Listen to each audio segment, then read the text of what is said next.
Good morning everyone, कैसे हैं आप सभी। Welcome to my YouTube channel Rafale educational hub.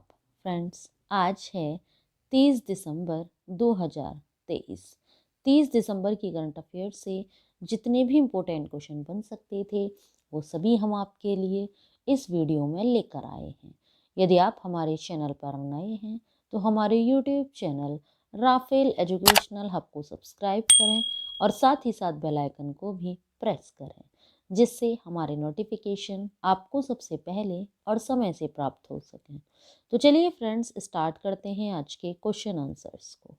Question number first है, केंद्रीय कैबिनेट ने किस देश में हाल ही में भारत के महावाणिज्य दूतावास खोलने को मंजूरी दी?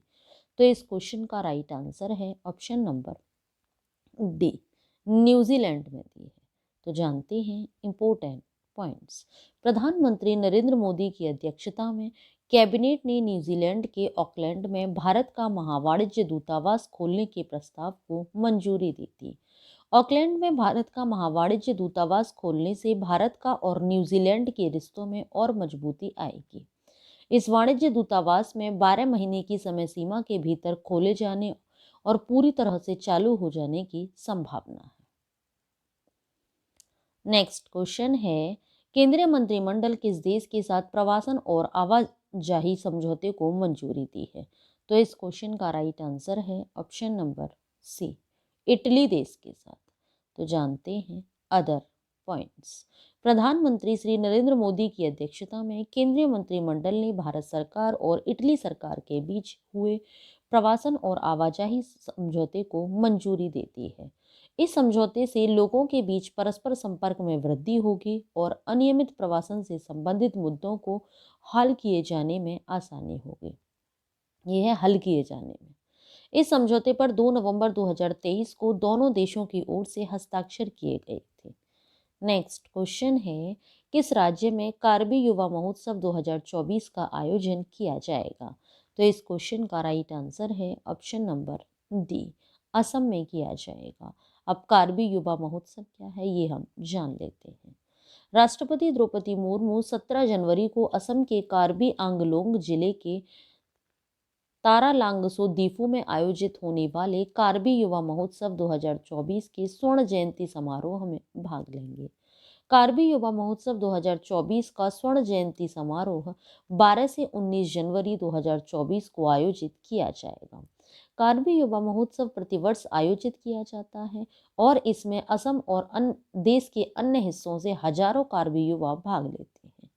नेक्स्ट क्वेश्चन है, ओबीसी आरक्षण के लिए किस केंद्र शासित प्रदेश ने पंचायती राज अधिनियम में संशोधन किया है? तो इस क्वेश्चन का राइट आंसर है ऑप्शन नंबर ए, जम्मू कश्मीर ने किया है। तो जानते हैं इंपॉर्टेंट पॉइंट्स। उपराज्यपाल मनोज सिन्हा की अध्यक्षता में प्रशासनिक परिषद ने हाल ही में जम्मू और कश्मीर पंचायती राज अधिनियम 1989 में महत्वपूर्ण परिवर्तनों को मंजूरी दी। संशोधन उनके आरक्षण की सुविधा के लिए अधिनियम के भीतर जमीनी स्तर के लोकतांत्रिक संस्थानों में अन्य पिछड़ा वर्ग की परिभाषा को शामिल करने पर केंद्रित है। नेक्स्ट क्वेश्चन है, इसरो भारत का पहला एक्सरे पोलारीमीटर उपग्रह कब लॉन्च करेगा?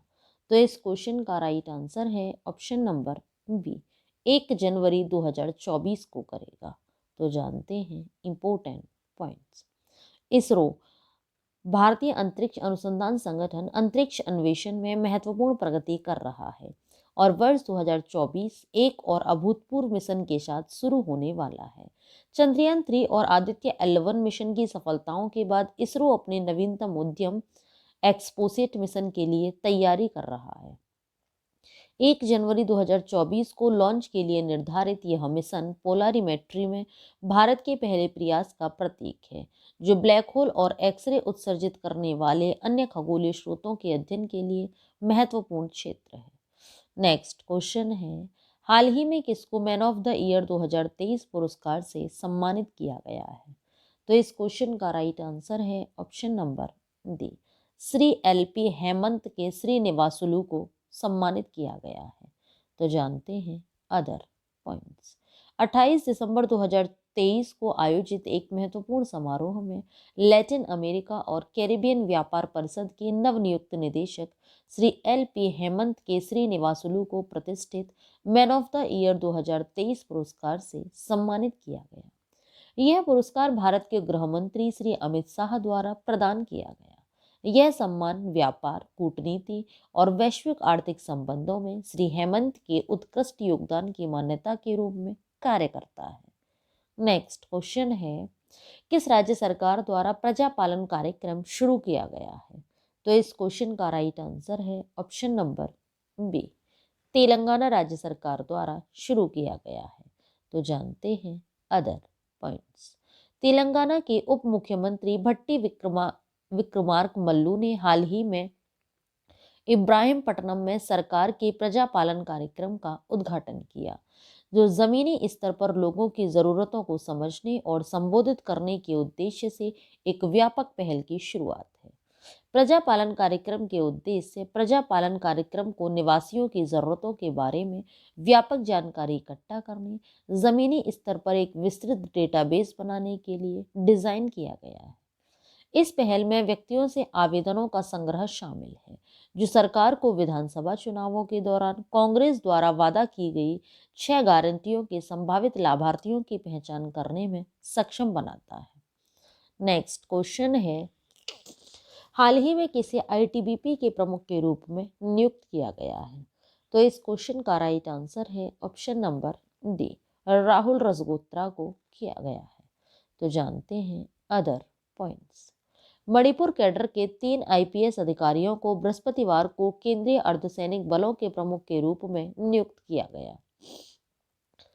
खुफिया ब्यूरो के अधिकारी राहुल रजगोत्रा को भारत तिब्बत सीमा पुलिस का प्रभार मिला और नीना सिंह केंद्रीय औद्योगिक सुरक्षा बल की पहली महिला प्रमुख बनी। नीना सिंह वर्तमान में CISF की विशेष महानिदेशक है। CISF के पास पूरे देश में हवाई अड्डों, दिल्ली मेट्रो, सरकारी भवनों और रणनीतिक प्रतिष्ठानों की सुरक्षा की जिम्मेदारी है। नेक्स्ट क्वेश्चन है, किस केंद्रीय मंत्री ने विकलांगता पर 6ठी केंद्रीय सलाहकार बोर्ड की बैठक का नेतृत्व किया? तो इस क्वेश्चन का राइट आंसर है option number A, doctor Virendra Kumar ने किया। तो जानते हैं अदर पॉइंट्स। विकलांगता पर केंद्रीय सलाहकार बोर्ड की 6वीं बैठक सामाजिक न्याय और आधिकारिकता मंत्री डॉक्टर वीरेंद्र कुमार के नेतृत्व में नई दिल्ली में आयोजित की गई। बैठक में ओडिशा, उत्तर प्रदेश, गोवा और तमिलनाडु के मंत्रियों के साथ साथ विभिन्न राज्यों, केंद्र शासित प्रदेशों और विभिन्न संगठनों के प्रतिनिधियों ने भाग लिया। उन्होंने विकलांगता क्षेत्र में महत्वपूर्ण मुद्दों को संबोधित किया। चर्चा के मुख्य विषयों में विकलांग व्यक्तियों के अधिकार अधिनियम 2016 के कार्यान्वयन की स्थिति का आकलन करना, सुगम्य भारत अभियान की प्रगति, विशिष्ट विकलांगता पहचान पत्र परियोजना और विकलांग व्यक्तियों के सशक्तिकरण पर बात की।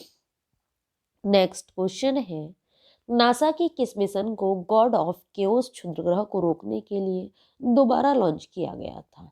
तो इस क्वेश्चन का राइट आंसर है option number B, Osiris Apex को किया गया था। जानते हैं इंपॉर्टेंट पॉइंट्स। नासा के गॉड ऑफ केओस क्षुद्रग्रह को रोकने के लिए ओसिरिस एपेक्स नामक एक मिशन को फिर से लॉन्च किया गया।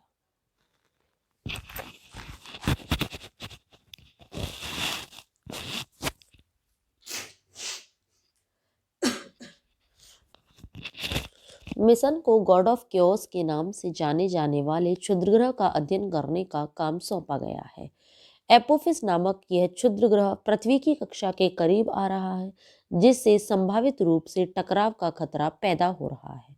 इस क्षुद्रग्रह का अध्ययन करने वाले मिशन में एक अंतरिक्ष यान शामिल है, जिसे गहरे अंतरिक्ष में तैनात किया गया था और हाल ही में पृथ्वी पर लौटा है।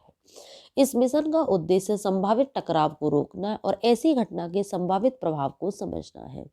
मिशन का नाम ओसिरिस एपेक्स है, जिसे ओसिरिस रेक्स है, जिसे अब ओसिरिस एपेक्स नाम दिया गया है। नेक्स्ट क्वेश्चन है, अर्धसैन्य बलों ने सुरक्षित आधिकारिक आवागमन के लिए कौन सा ऐप अपनाया है? तो इस क्वेश्चन का राइट आंसर है option number D, sends app अपनाया है। तो जानते हैं अदर पॉइंट्स। अर्धसैन्य बल आधिकारिक संचार दस्तावेज साझाकरण और डेटा सुरक्षा को प्राथमिकता देने के लिए सेंडेस ऐप स्थानांतरित हो गए हैं। एनआईसी द्वारा विकसित सेंड्स एक ओपन सोर्स मैसेजिंग प्लेटफॉर्म है जो एंड टू एंड एन्क्रिप्शन और गोपनीयता सुनिश्चित करता है। अर्धसैन्य संगठनों के भीतर सुरक्षित संचार सुनिश्चित करने के लिए कर्मियों को व्हाट्सएप से संक्रमण करने की सलाह दी गई है। नेक्स्ट क्वेश्चन है, कोहिनूर ग्रुप को 2023 के सर्वश्रेष्ठ ब्रांड का पुरस्कार किसने प्रदान किया? तो इस क्वेश्चन का राइट आंसर है option number D, Shri R Gopal Krishna ने किया। तो जानते हैं अदर पॉइंट्स। कैस्ट्रोल इंडिया के स्वतंत्र निदेशक और गैर कार्यकारी अध्यक्ष श्री आर गोपाल कृष्णन ने मुंबई में एक समारोह में कोहिनूर समूह को 2023 के सर्वश्रेष्ठ ब्रांड का पुरस्कार प्रदान किया। कोहिनूर समूह की ओर से यह पुरस्कार विपणन निदेशक श्री समीर देसाई, वाणिज्यिक बीयू के निदेशक श्री प्रशांत गोपीनाथ और आवासीय बीयू के निदेशक श्री रघु अय्यर द्वारा स्वीकार किया गया। श्री कृष्ण कुमार गोयल कोहिनूर समूह के संस्थापक और अध्यक्ष हैं।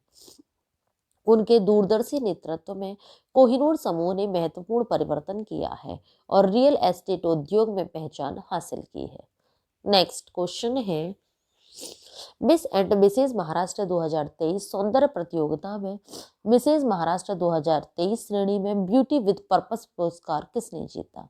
तो इस क्वेश्चन का राइट आंसर है option number B, doctor Shaliga Bhatnagar ने जीता। तो जानते हैं important points. Doctor Shaliga Bhatnagar ने मिस एंड मिसेज महाराष्ट्र 2023 सौंदर्य प्रतियोगिता में मिसेज महाराष्ट्र 2023 श्रेणी में ब्यूटी विद पर्पस पुरस्कार जीता। मुंबई के बांद्रा स्थित सेंट एंड्रयूज ऑडिटोरियम में आयोजित मिस एंड मिसेज महाराष्ट्र 2023 सौंदर्य प्रतियोगिता की शानदार मेजबानी सिमरन आहूजा ने की। मिसेज महाराष्ट्र 2023 प्रतियोगिता में Yashashree Kulkarni Parikh first runner up और Pallavi Rawat second runner up है। नेक्स्ट क्वेश्चन है, राष्ट्रीय उपभोक्ता अधिकार दिवस कब मनाया जाता है? तो इस क्वेश्चन का राइट आंसर है ऑप्शन नंबर ए, 24 दिसंबर को मनाया जाता है। अब यह दिवस मनाया क्यों जाता है ये हम जान लेते हैं। राष्ट्रीय उपभोक्ता अधिकार दिवस हर साल 24 दिसंबर को मनाया जाता है। इस दिन 1986 में उपभोक्ता संरक्षण अधिनियम 1986 को राष्ट्रपति की सहमति प्राप्त हुई और इस प्रकार यह लागू हुआ। इस अधिनियम का उद्देश्य उपभोक्ताओं को विभिन्न प्रकार के शोषण जैसे दोषपूर्ण सामान, सेवाओं में कमी और अनुचित व्यापार प्रथाओं के खिलाफ प्रभावी सुरक्षा उपाय प्रदान करना है। नेक्स्ट क्वेश्चन है और आज की वीडियो का लास्ट क्वेश्चन भी है, जर्मन राजनीतिक दिग्गज वोल्फगैंग शेउबल का कितने वर्ष की आयु में निधन हो गया है? तो इस क्वेश्चन का राइट आंसर है ऑप्शन नंबर सी, 81 वर्ष की आयु में निधन हो गया है। तो जानते हैं इनसे रिलेटेड अदर पॉइंट्स। पिछले 3 दशकों से जर्मन राजनीति में एक प्रमुख व्यक्ति वोल्फगैंग शेउबल का 81 वर्ष की आयु में निधन हो गया। जर्मन संसद में 50 वर्षों से अधिक समय तक रहने वाले वोल्फगैंग शेउबल का 81 वर्ष की आयु में निधन हो गया, जो जर्मनी के सबसे लंबे राजनीतिक करियर में से एक था, जिसके दौरान उन्होंने अपने देश को यूरोप के केंद्र में स्थापित करने में महत्वपूर्ण भूमिका निभाई। तो ये था फ्रेंड्स आज का हमारा वीडियो। आप सभी को हमारा वीडियो कैसा लगा हमें नीचे कमेंट बॉक्स में कमेंट करके ज़रूर बताएं। यदि आप सभी को हमारा वीडियो अच्छा लगा हो, यूजफुल लगा हो, तो हमारे वीडियो को लाइक करें और ज़्यादा से ज़्यादा लोगों को शेयर भी करें। यदि आप सभी लोगों ने करंट अफेयर के प्रीवियस वीडियो नहीं देखे हैं तो नीचे डिस्क्रिप्शन में लिंक दिया हुआ है, आप हमारे दिए हुए लिंक पर क्लिक करके करंट अफेयर के प्रीवियस वीडियो देख सकते हैं। ये वीडियोस आप सभी के लिए हर एग्जाम की दृष्टि से काफ़ी यूजफुल भी है। Thanks for watching video friends.